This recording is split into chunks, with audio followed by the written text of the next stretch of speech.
lórí ọ̀rọ̀ ọmọ akẹ́kọ̀ọ́ ọmọ 16 years old ọmọ ilẹ̀ Zimbabwe àti olùkọ́ ẹ̀ ní ọdún 23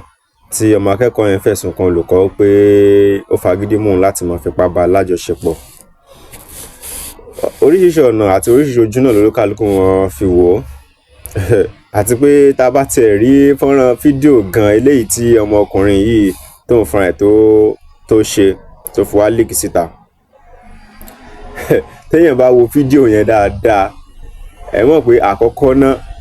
ọ̀bọ yẹn ó ti fi ìwòkuwò ó ti fi pọ́ùn ó ti fi ba rẹ̀ jẹ́ ajé.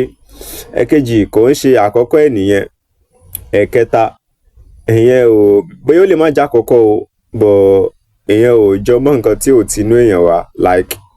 tẹ bá wo fídíò yẹn tẹ bá nídìí fídíò yẹn ẹ lè DM mi àbí lọ́dà comment section ṣá. Nítorí kí ọmọ 16 years old kó mọ spanky di àgbàlagbà teacher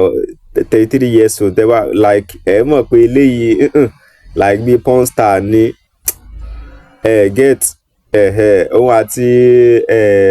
ọkùnrin Baltazar àbí Johnny kò fẹ́ sí àtọ̀ kódà òun gan tiẹ̀ gan tó ń fẹ́ ṣe ju ti ọ̀gbẹ́ni yẹn lọ. Àmọ́ nǹkan tèmi máa ń sọ ni pé anything tó bá ti ṣẹlẹ̀ láàrin ìwọ àti minor àkọ́kọ́ náà ìwọ ló jẹ̀bi nítorí àtàwọn ń kàròyìn báyìí especially tó bá jẹ́ pé ọkùnrin bóyá ọmọ 16 years old lóbìnrin anything tó bá ṣẹlẹ̀ láàrin ìwọ àti ẹ̀ wọ́n ọkùnrin yẹn lọ́kọ́ jẹ̀bi. So reason tó jẹ́ kó olùkọ́ yẹn náà jẹ̀bi nísìnyí ni pé olùkọ́ yẹn ó dàgbà than that guy is underage. How this means bẹ́ẹ̀ kí bí 18 years àbí 18 years and above ó tún mọ̀ nípa ayé fún ọ. So nítorí fídíò yẹn lásán Ọlọ́run ṣàánú mi ò pẹ̀lú òkú o bọ̀ gbà tí mo wo fídíò yẹn mo á ní ṣe bọ̀bọ́ tó sọ pé tútọ̀ ń fọ́ọ̀sì òun láti mọ ó grape àbí báwọn náà yẹ sọ òyìnbó yẹn nítorí on the norms gan wípé ọkùnrin máa ń rèpò obìnrin yẹn tí ó bá ṣe pé ọkùnrin gan ti dájú tán yányán àbí kí ọkùnrin pé méjì mẹ́ta náà fi lè rí obìnrin kan rape ajé. Nítorí nọ́mọ̀nọ́mọ̀ girlfriend jẹ́ gan ẹjọ́jọ́ fẹ́ra yín tí ò bá fẹ́ fún ẹ ṣe tó kàwó pé bébì náà kíní kan tí ò ta tí ò ti ní o fọ́ọ̀sì ẹ̀ kò yẹ pé o mú lágídí mi sọ̀rọ̀ rape báyìí bọ̀ o fọ́ọ̀sì ẹ̀ ṣùgbọ́n kò wá láti inú ẹ̀ bí a kò sí mood kò fẹ́ fún ẹ ṣe tí tó bá gbọ́ tó máa sọ pé ó latan bọ́gí ṣó mọ́ túmẹ̀ ó latan bọ́gí adágbà tó ń ti pẹ́ràn òun tì í bọnú igi wọ́gàn ò ní gbádùn ẹ̀. So come to think of it pé ọkùnrin ó fẹ́ fipá mú obìnrin tẹ́ pé báwo lè fẹ́ wọlé so get ìyẹn ààyè ọ̀tọ̀ ni ọ̀rọ̀ títì yẹn nítorí àsọpọ̀ ìṣe rí ọ̀pọ̀lọpọ̀ àwọn even ní obìnrin ọ̀pọ̀lọpọ̀ àwọn ọmọ 16 17 15 wọ̀nyí tẹ́ pé tẹ́ bá wò wọ́n nú aṣọ ilé ẹ̀ mọ́ wọn dá tọ́mì ni pé èèyàn ló máa jẹ́ kórè ẹ̀ pé kí wọ́n fẹ́ máa ṣe pẹ̀lú ọmọ secondary school nǹkan tí mo máa ń sọ fáwọn èèyàn mi nìyẹn pé anything tó bá ṣẹlẹ̀ láàrin wa àti minor as bí constitution àtòfin bó ṣe wà ní line pẹ̀lú ẹ̀ o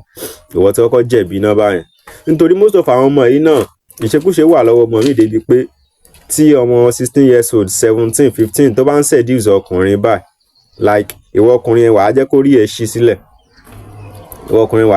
ṣí sílẹ̀ now nísìnyí reverse is the case nísìnyí báyìí bóyá bọ̀bọ́ yẹn ló seduce tútọ̀ ẹ̀ tó fi wá di pé òtútọ̀ náà tí àpárán ti ń jẹ àmọ́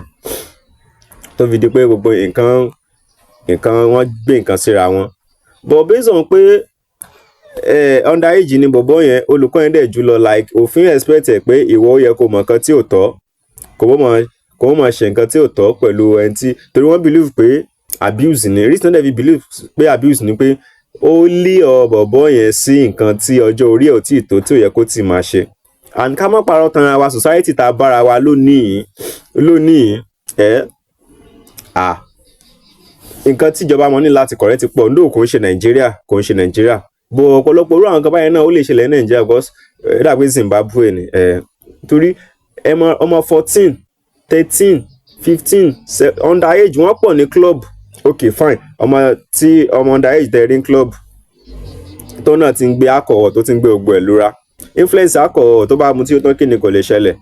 so ọmọ tó bá ti ń dẹ́rùn kan báyẹn wò fa ṣíṣà fagbáfà o èmi kàn ń sọ pẹ̀lú àwọn ìwà burúkú tó tẹ̀tún kún ọwọ́ àwọn ọmọ underage sìn nǹkan táwọn adult sìn yóò mọ̀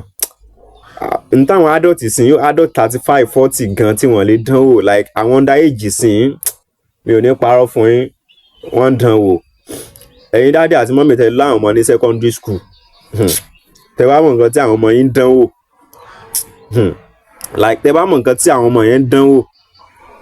àwọn ọmọ underage olúkálùkù ti mọ ara wọn mọ́ báyìí ss1 ss1a ss1b olúkálùkù ti ní àwọn tó ń jọ ń fẹ́ra wọn síra wọn ṣèbí nítorí pé ó jẹ́ 16 years old sí underage tẹ́ bá mọ̀ nǹkan tí àwọn èjì wọn ṣàwáwò wọn gan dánwò síra wọn and then àwọn obìnrin tó jẹ́ pé gan wọ́n wà láàrin 16 15 16 17 yẹn tí wọ́n jẹ́ underage náà tẹ́ pé àwọn gan ò tẹ̀ kì í fẹ́ gbé wọn àwọn àgbàlagbà tó jù wọn lọ gan làwọn gan gbé so ó àti di pé kólúkálùkù mójútó ọmọ torí tẹ́ bá wo fídíò yẹn ṣe ọmọ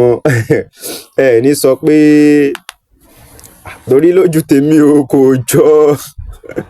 Ọlọ́run dáríjì mi o kò jọ réèpù lójú tèmi o kò jọ réèpù lójú mi torí ó lè jẹ́ tíṣà yẹn ló lé ọ ẹ̀sìn bọ̀ tó bá jẹ́ pé tíṣà yẹn náà kọ́ ló lé ọ ẹ̀sìn pé bọ̀bọ́ yẹn náà ló bẹ̀rẹ̀ mú àwọn ìwà wèrè tó wà lọ́wọ́ àwọn ọmọ sí iṣẹ́ ok fine àwọn ọmọ tó wà ní secondary school ọmọ JS3 XS1 ọkùnrin o ok tó ń kọ love letter sí student teacher at least student teacher ó ṣàgbà kò gbà lọ́wọ́ ọmọ secondary school bó ṣe jẹ́ ọdún mẹ́ta tó yẹ pé ó ti fi gba jamb ó ti fi ahead ẹ̀ àṣà ti gbà lọ́wọ́ ẹ̀ àṣà tó ẹ̀gbọ́n ẹ̀ àtọ́ àǹtí ẹ̀ lóbìnrin ok ẹ wo orú ọmọ yẹn bẹ́ẹ̀ yẹn tó ń kọ lẹ́tà sí student teacher pé òun fẹ́ káwọn jọ wà ẹ mọ̀ kí student teacher fẹ́ kó jẹ́ pé òun lámọ̀ kí script test kí lójú òrí nígbà táwọn náà ṣe TP lọ́wọ́ kí student teacher kọ lẹ́tà kó mọ̀ mọ́ kí script lọ́wọ́ kó mọ̀ bá love letter nínú script test ọmọ àbí exam ó ṣàtìmọ̀ pé teacher yẹn náà òun làwọn máa submit iṣẹ́ àwọn fún àbí ló mọ̀ mọ́ kẹ̀ dítú pé òun ló ń kọ́ wọn ní subject yẹn kó mọ̀ bá ń bẹ̀ imagine ọmọ 16 17 15 tó wà secondary school tó ń toast teacher tóun ti jù lọ at least teacher tó bá tẹ̀ tí wà ti àṣà kó ṣáà tó lè wá ṣe TP àti above 18 kò sí school bí sí school ṣe fẹ́ ya tó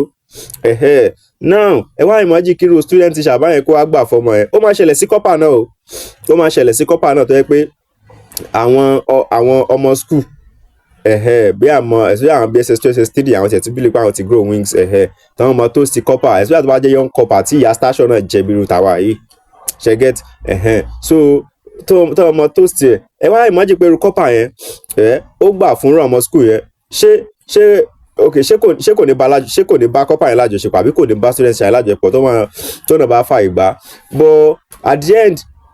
kọ́pà àbí student ṣàyẹn ní society mọ̀ blame nítorí pé wọ́n believe pé òun dàgbà wípé òun abuse ọmọ ike yẹn nítorí pé wọ́n believe pé ọjọ́ orí tiẹ̀ ti yẹ kó mọ nǹkan tó tọ́ àti nǹkan tí ò tọ́ kó lè control emotion ẹ̀ but kò sẹ́ńbọ̀ tó mọ ó yẹ ká mọ judge àwọn underage náà fún emotion wèrè wọn ẹ wo fídíò yẹn tẹ́ bá ó dùn mí àwọn tó bá ti wò ó mọ nǹkan tí mò ń sọ àwọn tí ò bá ti wò ẹ lè mọ blame teacher yẹn ó lè ṣe teacher yẹn náà ló fọ́ sí ẹ o but in the first place tí ìṣekúṣe ò bá sílẹ̀ mi bọ̀bọ̀ yẹn ó yẹ kó sá kúrò ńbẹ̀ lẹ́sìn lẹ́ni kí wá ṣe ó dẹ̀ bá ìṣekúṣe dé tó bá tẹ̀yẹ pé ó fagídí ṣe tọjọ́ kan wọ́n ní ẹ̀kan la tanidó máa ń tanidó mọ́ kò kí ń tanidó lẹ́ẹ̀mejì tó bá jẹ́ pé lóòótọ́ ó tanidó lọ́jọ́ àkọ́kọ́ ni ọjọ́ kejì tó bá tiẹ̀ ní pé kíní kan fẹ́ tó máa ní kó wá sílẹ̀ sí gan kò ní lọ mọ́ ẹ wo bó ṣe ń ṣe fídíò àwọn ọmọ underage yẹn ṣe ìwà wèrè pọ̀ lọ́wọ́ wọn ẹ̀yin òbí wọ́n nílò báwí burúkú àwọn ọmọ underage sìn wọ́n ya wèrè kọjá bí tẹ́ lérò ok ó máa ń ṣẹlẹ̀ náà tó jẹ́ pé ọkùnrin kọ́pà ọkùnrin student teacher ó ṣẹlẹ̀ sí mi náà ni gbà tí mò ń ṣe TP àwọn ọmọ underage obìnrin náà táwọn náà ń crush fún kọ́pà tán ń crush fún yàtọ̀ sí pé ọ̀tọ̀ kọ́pà lè lọ àwọn kankan náà ìbílẹ̀ kọ́pà máa ń wù wọn àwọn yẹn wà ọ̀tọ̀ but kí n má parọ́ tàn yín ọ̀pọ̀lọpọ̀ àwọn ọmọ underage wọ́n máa ń seduce kọ́pà wọ́n máa ń seduce TP teachers mo sọ fún yín wọ́n máa ń seduce student teachers láwọn ọmọ underage obìnrin yẹn bọ ìwọ gangan ni wàá jẹ́ kí orí ẹ kó pé torí anything tó bá ti ṣẹlẹ̀ láàrin ìwọ àti underage ìwọ ló jẹ̀bi o society ò fẹ́ mọ̀ àti constitution kò fẹ́ mọ̀ pé bóyá ó seduce ẹni kìnnìkan ni tẹ underage yẹn ni wọ́n á fi judge abuse ni jẹ́ kó rí ẹ pé má kó sí ọwọ́ o